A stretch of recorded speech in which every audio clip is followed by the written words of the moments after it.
불쌍히 여김이 마땅치 아니하냐. 오늘 우리가 읽은 말씀은 예수님의 비유입니다. 이 비유에는 한 주인공이 등장하는데 그 사람은 한마디로 말하면 은혜로 살게 된 사람입니다. 은혜로 살게 된 사람. 그는 1만 달란트를 빚진 사람이었습니다. 1만 달란트 빚이 있었어요. 지난 주일에도 나누었지만 한 달란트는 구약 시대에는 약 34kg 정도로 쳤고 신약 시대에는 노동자의 20년 정도 임금으로 쳤습니다. 그러니까 하나도 안 쓰고 노동자가 20년 동안 벌어야 모으는 돈이 1달란트였어요. 그러니까 1만 달란트라고 하는 것은 한 노동자가 20만 년 동안 하나도 안 쓰고 모아야 되는 돈이 1만 달란트입니다. 그러니까 이건 어마어마한 돈이죠. 어마어마한 돈. 우리가 예상하는 대로 이 사람은 갚을 수가 없었습니다. 갚을 수가 없었어요. 그래서 주인이 그 빚을 회수하기 위해서 그에게서 가장 중요한 4가지를 팔아서 갚으라 그렇게 말합니다. 그 4가지가 자기 자신, 또 아내, 자식들, 그리고 그의 모든 소유를 다 팔아 갚으라고 얘기했습니다. 이 자기 자신과 아내와 자식들과 자기 소유를 다 팔면 이 사람에게 뭐가 남겠습니까? 아무것도 남지 않겠죠. 이런 상황에서 일어날 수 없는 일이 일어났습니다. 이 모든 것을 다 잃어버리게 될 남자에게 일어날 수 없는 일이 일어났는데 그가 주인 앞에 빕니다. 자기 임금 앞에 빕니다. 그리고 애원을 합니다. 그런데 그 종의 주인이, 임금이 이 남자를 불쌍히 여겨서 놓아주고 다 그 빚을 탕감해 줍니다. 빚을 제로로 만들어준 겁니다. 없게 만들어준 것이죠. 있을 수 없는 일이 일어난 것입니다. 여러분, 이 사람이 만약에 저와 여러분이 이 사람이었다면 어땠을까요?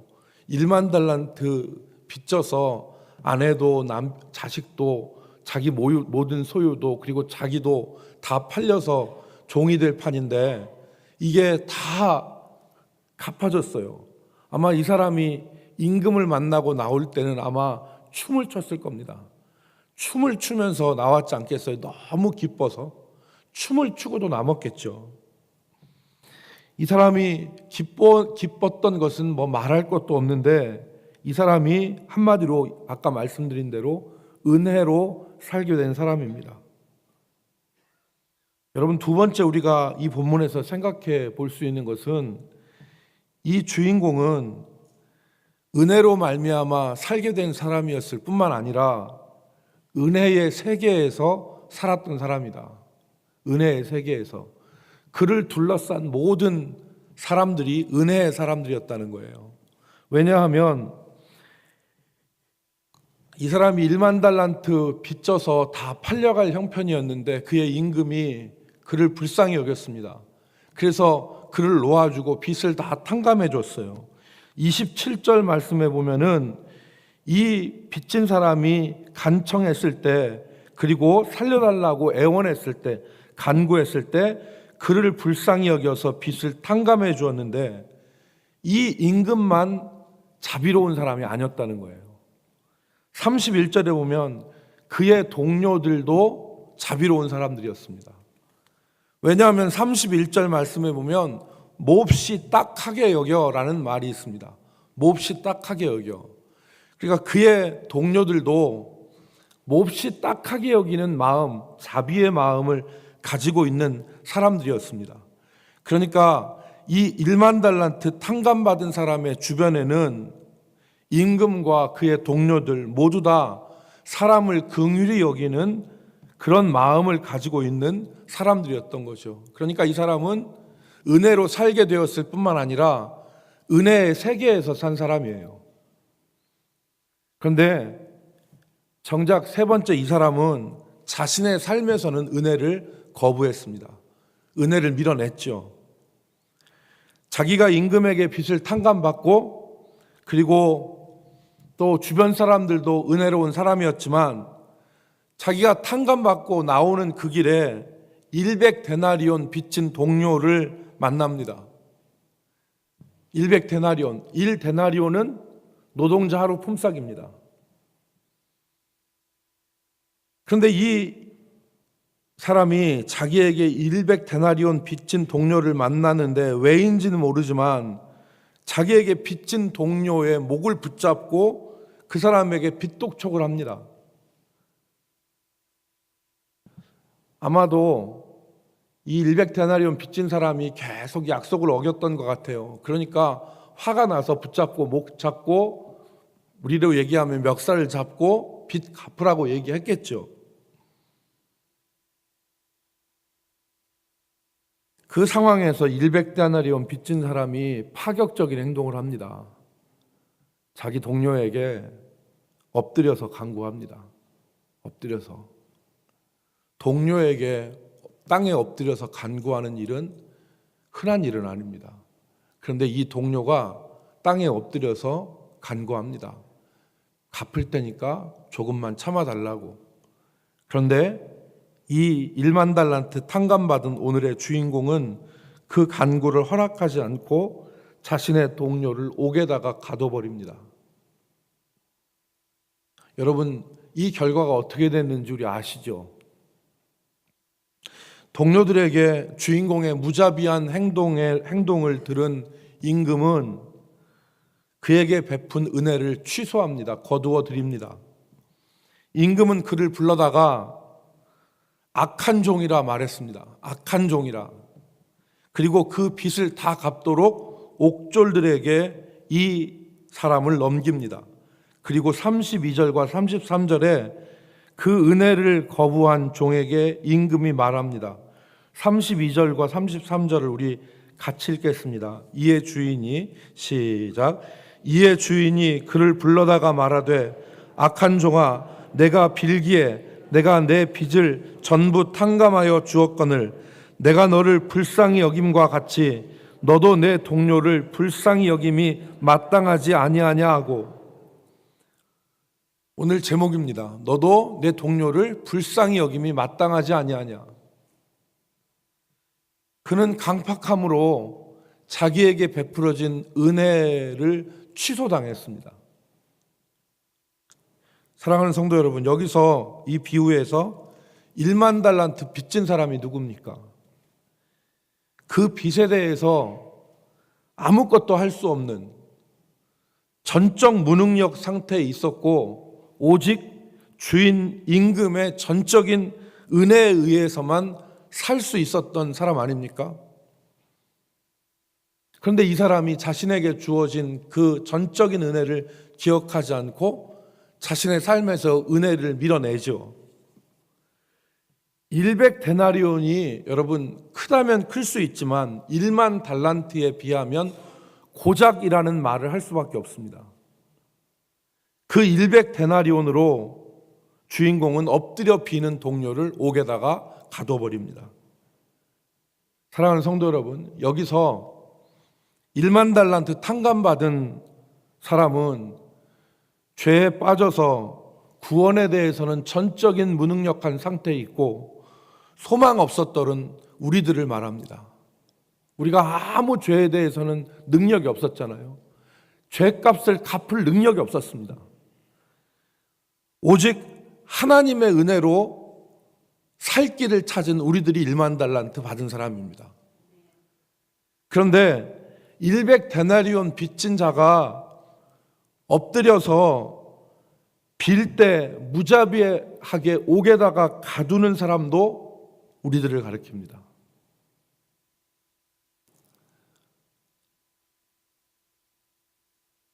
더 말씀드리지 않아도 여기서 비유가 누구를 해당하는지는 우리가 잘 알고 있습니다. 그런데 이 비유에서 현실과 다른 한 가지가 있습니다. 다른 것은 다 똑같은데 현실과 다른 한 가지가 있습니다. 그게 뭐냐면 우리에게는 은혜가 취소되지 않는다는 겁니다. 은혜가 취소되지 않는다. 여러분, 예수님이 비유해서 현실과 다 같은 걸 얘기하신 건 아니에요.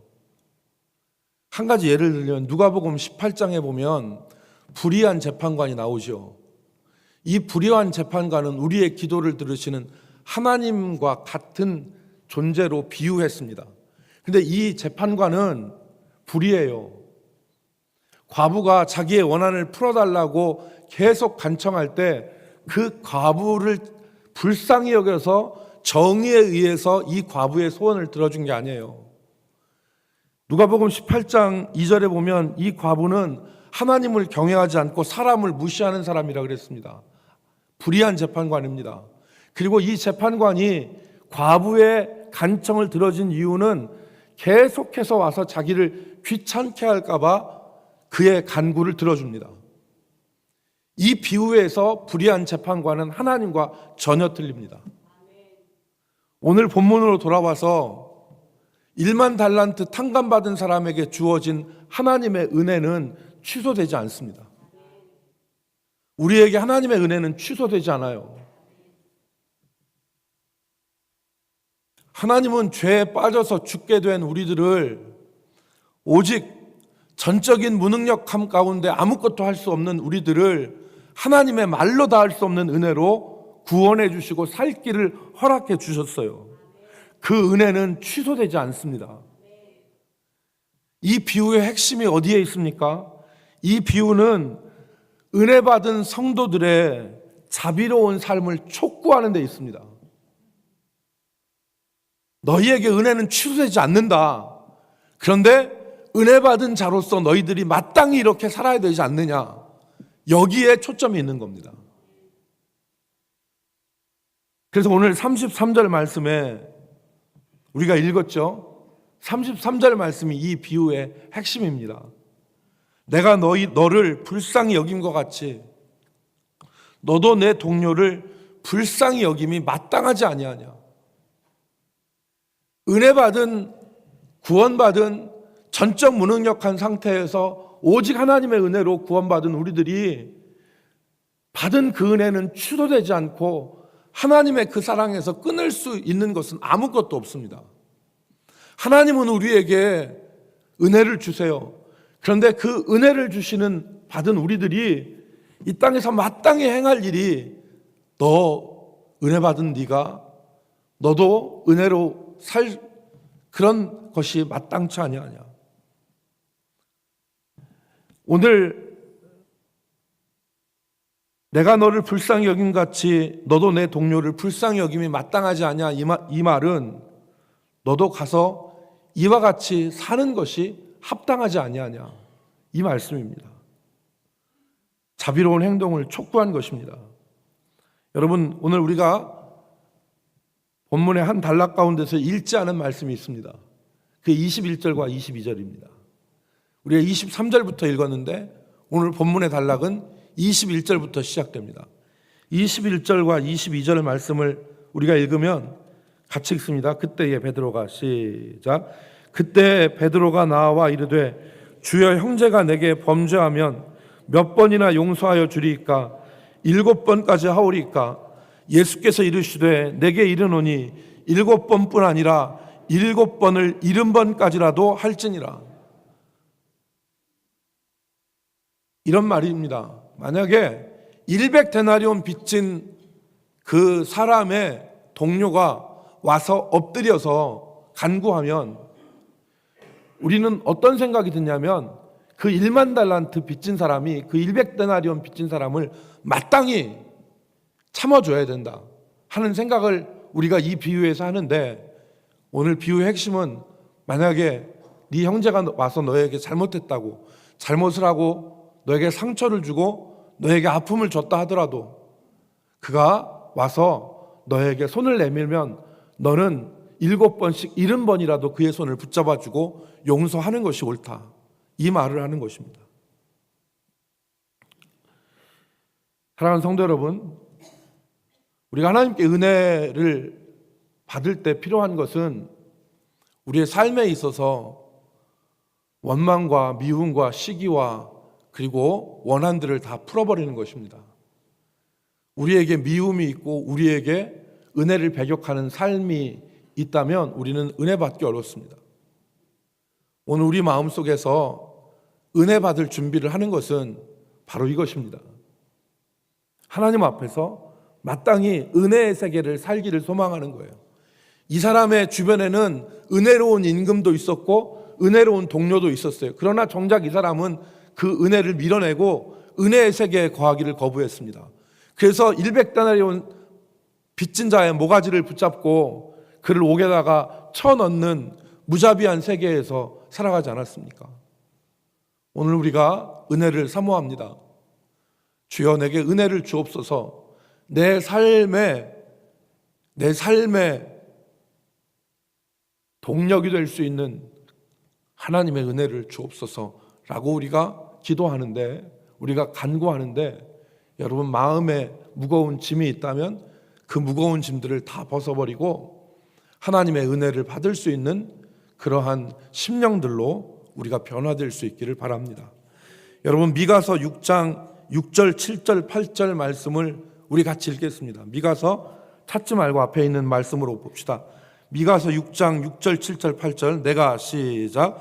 내가 무엇을 가지고 여호와 앞에 나아가며 높으신 하나님께 경배할까? 내가 번제물로 1년 된 송아지를 가지고 그 앞에 나아갈까?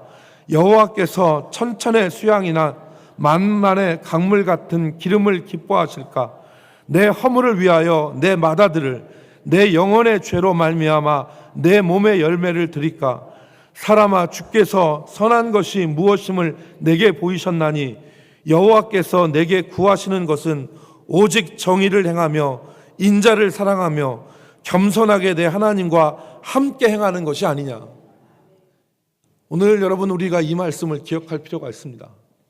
그래서 오늘 우리가 이 말씀대로 우리가 인자를 사랑하고 겸손하고 정의를 행하는 이 모습으로 하나님 앞에 나아갈 때 하나님은 천천의 제물 만만의 기름보다, 그리고 우리가 맏아들을 드리고 우리 자신들을 몸의 열매로 드리는 것보다 하나님은 이것을 더 기뻐하신다는 겁니다. 오늘 우리가 기도할 때 하나님 앞에 은혜를 구합시다. 주여 내가 은혜의 세계에 살기를 원합니다. 하나님 내 심령에 은혜를 받기를 원합니다.